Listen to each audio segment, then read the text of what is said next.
దేవుని పరిశుద్ధమైన నామానికి స్తోత్రాలు. మీకందరికి కూడా తండ్రి అయిన దేవుని నుండి, ప్రభువును రక్షకుడైన యేసుక్రీస్తు నుండి, పరిశుద్ధాత్మ నుండి కృపయు సమాధానం మెండుగా కలుగునుగాక.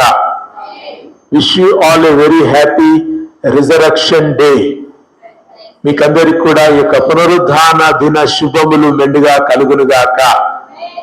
Christians should be proud of resurrection. క్రైస్తవులు గర్వించదగింది, గొప్పగా చెప్పుకోదగింది పునరుద్ధానం.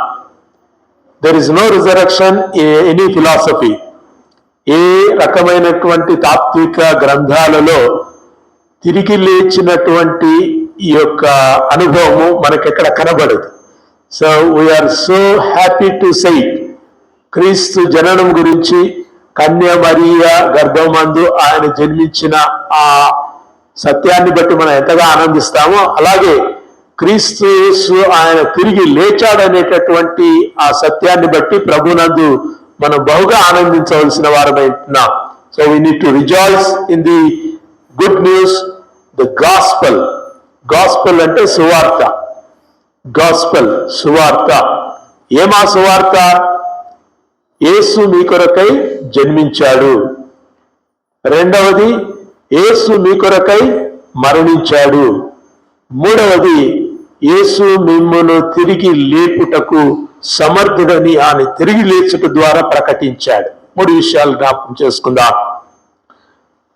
క్రిస్మస్ టైంలో మనం క్రీస్తు మన కొరకై జన్మించాడని బహుగా ఆనందిస్తాం. పాటలు, వాక్యము, సంతోషం, అనేకమైనటువంటి డ్రామాటిక్ ఈవెంట్స్ చాలా జరుగుతూ ఉంటాయి. We rejoice in Christmas. ఈ క్రిస్మస్ తర్వాత మనకు జరిగేటటువంటి అనేక ఆరాధనల్లో క్రీస్తు మన కొరకై ఆయన ఎలాగూ బలి పశువుగా ఈ లోకానికి పంపించబడ్డాడు. Why Christ has come. స్వస్థతలు చేసుకుంటా, అద్భుతాలు చేసుకుంటా, సూచక క్రియలు చేసుకుంటా ఉండటం ఆయన పని కాదు. His main purpose is to save you from sin. పాపులను రక్షించుటకు క్రీస్తు యేసు ఈ లోకమునకు వచ్చనను మాట అది పూర్ణాంగీకారమునకు యోగ్యమై ఉన్నదని తిమోతికి అపోస్తలుడైన పౌలు చెప్తాడు. క్రీస్తు పాపులను రక్షించుటకు వచ్చాడు. చాలా మంది క్రీస్తుని ఎక్కడికి లిమిట్ చేశారంటే, నాకు స్వస్థత చేస్తాడా, నా జీవితంలో అద్భుతం చేస్తాడా, నేను ఏదైనా అడిగితే అది ఇస్తాడా. దేవుడు అంటే ఈ లోకానికి తాను ఏది అడిగితే అది ఇచ్చేటోడే దేవుడు. కానీ పరిశుద్ధ గ్రంథం చెప్పేటటువంటి దేవునికి ఒక తెలివి ఉంది, ఆయనకు ఒక చిత్తం ఉంది, ఆయనకు ఒక ఉద్దేశం ఉంది. He has purpose in creation. తాను సృష్టించిన సృష్టి పట్ల ఆయనకు ఒక చిత్తం ఉంది. ఆ చిత్తమును బట్టి దేవుడు ఈ లోకమందు తన కుమారుణ్ణి మనుషుల రక్షణార్థమై పంపించాడు. సో యేసు తాను దేవుని కుమారుడనని అనేకులకు తెలియబడినట్టుగా he has perform many miracles. అనేకమైనటువంటి అద్భుతాలు చేశాడు, సూచక్రియలు చేశాడు. చనిపోయిన వారిని తిరిగి లేపాడు. కుంటి వారిని, గుడ్డి వారిని, కుష్ఠరోగులను ఆయన బాగు చేశాడు. చనిపోయిన వారిని తిరిగి లేపడమే కాకుండా చివరిదిగా ఆయన చనిపోయి తిరిగి లేచాడు. That's what we celebrate today. ఈరోజు మనం జరుపుకుంటున్నటువంటి ఈ యొక్క ప్రశస్తమైనటువంటి సమయము రిజరక్షన్. ప్రభు తిరిగి లేచాడు. చరిత్రలో మనం గమనిస్తే సరిగ్గా ఇదే దినమందు April 5th 33 AD, April 5th 33 AD చరిత్ర ప్రకారం చూస్తే ప్రభు అయిన యేసుక్రీస్తు సరిగ్గా April 5th 33 AD ఆయన తిరిగి లేచాడు. ప్రభు యొక్క జనన, జీవన, మరణాలు ఎంతో చారిత్రాత్మకమైనవి. This is not a story. Cock and bull stories కావు ఇవి రక్షణార్థమైనటువంటి జీవము దేవుడు యేసుక్రీస్తునందు మనకు కనపరిచాడు. యేసు తిరిగి లేచాడు. It's a beautiful notion, it's beautiful truth that we can meditate upon. ఈరోజు మనం నేర్చుకోదగినటువంటి గొప్ప విషయం. దయచేసి మీ పరిశుద్ధ గ్రంథాలను యోహాను సువార్త 21వ అధ్యాయం, 20వ అధ్యాయం, యోహాను సువార్త 20వ అధ్యాయం మొదటి నుంచి 10 వచనాలు మీరు తెరిచి ఉంచుకోవాల్సిందిగా మనం చేస్తున్నాను. యోహాను సువార్త 20వ అధ్యాయం మొదటి నుంచి 10 వచనాలు. వీలైతే అందరం చదువుదామా? Shall we all read together? Bible ఉన్నాయా అందరి దగ్గర? ఓకే, బైబిల్ ఉన్న వాళ్ళందరూ బైబిల్ చదవండి. బైబిల్ లేని వారు పక్కన ఉన్న వాళ్ళ బైబిల్లో చదవండి. Read from the Bible. Cell ఫోన్లో చదవద్దు, ఇక్కడ టీవీ చదవద్దు. Bible should be read in the Bible. Bible ఎక్కడ చదవాలి? బైబిల్లోనే చదవాలి. సో దేవునికి మహిమ. చదువుదాం, అందరం చదువుదాం. ఆదివారమున ఇంకనూ చీకటిగా ఉన్నప్పుడు మగ్దలేనే మరియా పెందలకడ సమాధి యొద్దకు వచ్చి సమాధి మీద ఉంటిన రాయి తీయబడి ఉండుట చూచెను. కనుక ఆమె పరిగెత్తుకొని సీమోను పేతురునొద్దకు యేసు ప్రేమించిన ఆ మరి ఒక శిష్యుని యుద్ధకు వచ్చి ప్రభువును సమాధిలో నుండి ఎత్తుకొని పోయి ఆయనను ఎక్కడ ఉంచినో ఎరుగమని చెప్పాను. కాబట్టి పేతురును ఆ శిష్యుడును బయలుదేరి సమాధి యుద్ధకు వచ్చిరి. వారిద్దరును కూడి పరిగెత్తుచుండగా ఆ శిష్యుడు పేతురు కంటే త్వరగా పరిగెత్తి ముందుగా సమాధి యుద్ధకు వచ్చి వంగి నారబట్టలు పడి ఉండుట చూచెను. కానీ అతడు సమాధిలోనికి ప్రవేశింపలేదు. అంతటా సీమోను పేతురు అతడు వెంబడి వచ్చి సమాధిలో ప్రవేశించి నారబట్టలు పడి ఉండుటయు ఆయన తల రుమాలు నారబట్టల యొద్ద ఉండక వేరుగా ఒక చోట చుట్టి పెట్టి ఉండిన చూచెను. అప్పుడు మొదట సమాధి ఎద్దుకు వచ్చిన ఆ శిష్యుడు లోపలికి పోయి చూచెను.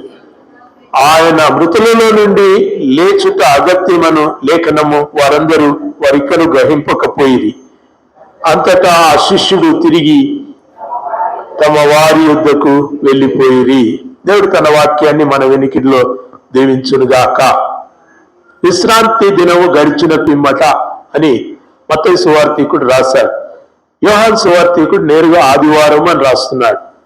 It's a resurrection day. పరిశుద్ధ గ్రంథం రిజరక్షన్ డేకు ప్రాధాన్యతనిస్తుంది, విశ్రాంతి దినానికి కాదు. విశ్రాంతి దినం యూదులకు సంబంధించింది. అది ఇశ్రాయేలుల విశ్రాంతి దినం.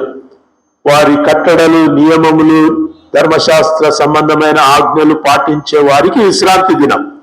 కానీ ప్రభువునందు రక్షణ నొందిన వారికి ఆదివారం. ఇది ప్రభువు లేచిన దినం. ఆదివారం మనము దేవుని యొక్క సన్నిధిలో కూడుకొని దేవునికి స్తోత్రాలు చెల్లిస్తాం. ఇక్కడ ఆదివారము వారు ఇంకనూ చీకటిగా ఉన్నప్పుడు మగ్దలేనే మరియా పెందలకడ సమాధి యుద్ధకు వచ్చి సమాధి మీద ఉండిన రాయి తీసివేయబడి ఉండుట చూచెను. యోహాను రాసినటువంటి వృత్తాంతంలో మనకు మరియా ఒకతే మనకి ఇక్కడ కనబడుతుంది. మత్తయిలో, మార్కులో మరియా, వేరొక మరియా, సలోమే పేర్లన్నీ కూడా కనబడుతున్నాయి. Women are first to see the Lord. స్త్రీలకు మొదటి ప్రాధాన్యత. వారు మొదటిగా ప్రాధాన్యతను వారు చేజిక్కించుకున్నారు. యేసు తిరిగి లేచినటువంటి సమాచారం మొదట స్త్రీలు గుర్తించారు. ప్రభు బహుశా ఆ దూతలు స్త్రీలకు తెలియచేశారు. కాబట్టి స్త్రీలు, చూడవెళ్ళిన స్త్రీలు అక్కడ యేసు చనిపోయి ఉండటం చూడలేదు, కానీ యేసు తిరిగి లేచాడు అనేటటువంటి ఆ సమాచారాన్ని దూతల ద్వారా తెలుసుకున్నారు. స్త్రీలు చూడటానికి వెళ్ళిన ఆ సంఘటన మనం గమనిస్తే, they went to see a dead Jesus. చనిపోయినటువంటి యేసును చూడటానికి ఆ శుక్రవారం రోజు సాయంకాలం ఆ శిలువ మీద నుంచి క్రీస్తుని దింపి త్వరగా నారబట్టలు చుట్టి విశ్రాంతి దినము ఆరంభం కాకముందే ఆయనను సమాధిలో పరుండబెట్టి ఎవరిళ్లకు వాళ్ళు వెళ్ళిపోయినటువంటి ఆ తొందరగా చేసినటువంటి ఆ పనుల్లో క్రీస్తుకు తగినటువంటి ఆయన భౌతిక దేహానికి తగినటువంటి ఆ సుగంధ ద్రవ్యాలు పూయలేదు. కాబట్టి వాళ్ళు ఏం చేశారంటే విశ్రాంతి దినమందు విశ్రాంతిలో ఉన్నారు. విశ్రాంతి దినము గడిచిపోగానే, అంటే ఆ రాత్రి ఆదివారము మొదలైనటువంటి ఆ రాత్రి సమయం అందే వాళ్ళు నిద్ర లేచి వారు సుగంధ ద్రవ్యాలు తయారు చేసుకున్నారు. Women prepared the fragrance. వాళ్ళు మంచి సుగంధ ద్రవ్యాలను వారు సిద్ధం చేసుకున్నారు. ప్రభువుకు పూయవలనని వారు ప్రభు యొద్దకు వస్తున్నారు. Preparation is very important. ప్రభువు దగ్గరికి రాకముందు ప్రిపరేషన్ చాలా ఉండాలి. మనం నిద్ర లేచి వస్తాం, స్నానం చేసి వస్తాం, బట్టలు కట్టుకొని వస్తాం, బైబిల్ చదవం, ప్రార్థన చేయం. నేరుగా వచ్చేసి మందిరంలో కూర్చుంటాం. మనము ఆదివారమైనా అది ఏ సమయమైనా ప్రభు యొక్క సన్నిధికి మనం వెళ్తున్నామంటే ఇట్ రిక్వైర్స్ ఎ ప్రిపరేషన్.